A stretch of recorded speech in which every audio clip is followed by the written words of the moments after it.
When we think of floods, we usually picture something small and local, a river spilling over its banks, a coastline swallowed by a storm surge. Even the biggest floods we've ever witnessed, tsunamis, glacial melt surges, whole cities underwater, are nothing compared to what the Earth itself can do. Because once, long before there were humans, before there were even dinosaurs, the planet experienced a flood so massive it didn't just change the landscape. It created the very oceans we know today. To understand it, you have to go back to a time when the world was still young and unsettled. More than 4 billion years ago, the Earth's surface didn't look anything like it does now. It wasn't a blue planet. It was a glowing, molten world, with thin crust forming and breaking again and again. Volcanoes spewed gases into an atmosphere that was thick, toxic, and stifling. There were no continents in the way we know them, just small, jagged islands of solid rock scattered across a sea of lava. And above this unstable world floated the ingredients for something unimaginable. Because while the Earth was still cooling, it was also being bombarded. Asteroids and comets slammed into the planet in a relentless cosmic rain. Many of these impacts were devastating, carving out basins and throwing molten rock into the sky. But some of them carried something far more important: water. Not liquid water, but ice locked inside those wandering chunks of space debris. Every time one struck, it delivered more of the material that would eventually become the oceans. But even with this early delivery, the Earth's surface was still too hot to hold on to water for long. Steam would hiss out of the crust and vanish into space. The planet was like a giant boiling pot, unable to keep anything stable. It wasn't until hundreds of millions of years later, after the crust thickened and the heat of formation began to fade, that the stage was finally set. And then it rained. Not for hours, not for days, but for millions of years. As the planet cooled, water vapor that had been trapped in the thick primordial atmosphere began to condense. Slowly at first, then more and more, until the skies turned black and the first real rainfall began. But this wasn't a gentle drizzle. It was a deluge beyond anything we can imagine. The clouds covered the entire planet, and the rain didn't stop. Drop by drop, it carved into the raw volcanic rock, filling the cracks and basins. Steam rose back into the air, condensed again, and fell as more rain. Over time, it built into sheets of water that merged, pooled, and deepened. This was not just a storm, it was the flood that would drown the planet. As the rain fell, it dissolved gases and minerals from the rocks, creating the first chemical soup that would give the oceans their unique composition. It wasn't just fresh water pooling on bare stone. It was salty, acidic, and rich with the raw materials that would one day form the building blocks of life. Basins carved by asteroid impacts and tectonic activity became the first proto-oceans. They grew, joined together, and spread until, eventually, water covered almost the entire surface of the Earth. Imagine standing there, if you could have survived the heat and the toxic air. At first, you'd see bare volcanic plains, steaming under dark clouds. Then the rain would come in curtains so thick you could barely see through them. Slowly, pools would form at your feet, turning into lakes, then merging into inland seas. And finally, the water would rise so high that the land beneath you would vanish completely, leaving nothing but endless waves. When it was over, the Earth had been transformed from a hellish rock into something closer to what we know now, a water world. Almost 90% of the planet was covered in a single global ocean. Only the highest volcanic peaks remained as tiny islands. For the first time, the planet was truly blue. But this flood did more than just reshape the surface.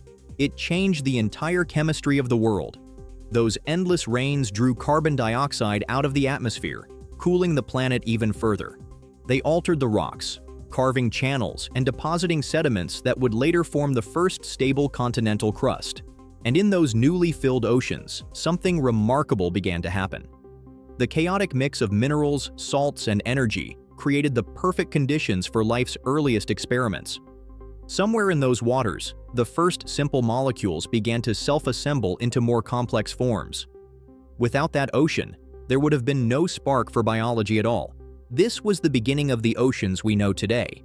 Over billions of years, they would grow, shrink, shift, and split into the familiar names: Pacific, Atlantic, Indian. But they all trace their lineage back to that same moment, when the sky fell for millions of years and turned a barren rock into a living world. But the oceans didn't stay as one endless, featureless body of water forever. Over time, the surface of the planet kept shifting. Heat from the Earth's interior churned the mantle below, slowly moving pieces of crust around like rafts on a boiling pot. Where the crust cracked, magma spilled out, hardening into new sea floor. Where it collided, it crumpled upward into the first primitive continents. Slowly, the vast single ocean began to change its shape. At first, these changes were subtle. You'd still see an endless blue horizon, broken only by scattered volcanic islands. But beneath the surface, the ocean floor was being completely rearranged. Deep rift valleys opened where tectonic plates pulled apart. Subduction zones dragged the seafloor down, creating trenches that plunged miles into darkness.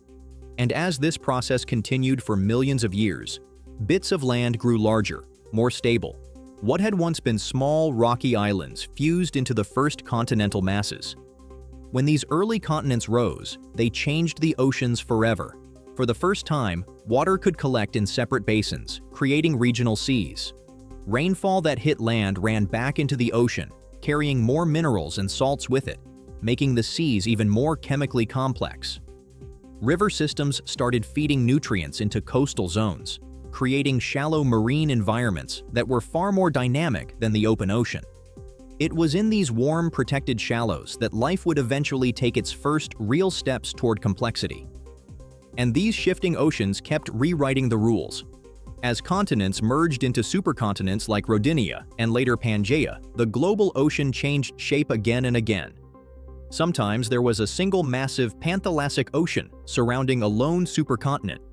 Other times the land broke apart into clusters and multiple oceans formed between them. Each time the layout of land and sea changed, it altered the planet's climate, the currents, and the patterns of life. The ocean wasn't just water, it was the engine driving everything. If you zoom out over the entire history of Earth, you see the oceans breathing like a living thing. They expand and contract. They isolate themselves into inland seas and then reconnect. They vanish from one place only to flood another. During the Messinian salinity crisis, for example, much later in Earth's history, the Mediterranean nearly dried up into a giant salt desert before refilling catastrophically. The same process has happened again and again, sculpting shorelines and drowning entire landscapes. Every coastline you see today is just the latest version of a map that's been erased and redrawn countless times. But even with all this movement, all this reshaping, one truth stayed the same: the water itself. The molecules that fell from those ancient skies and filled the first basins are still here. When you look at the ocean today, you're looking at the same water that rained down billions of years ago.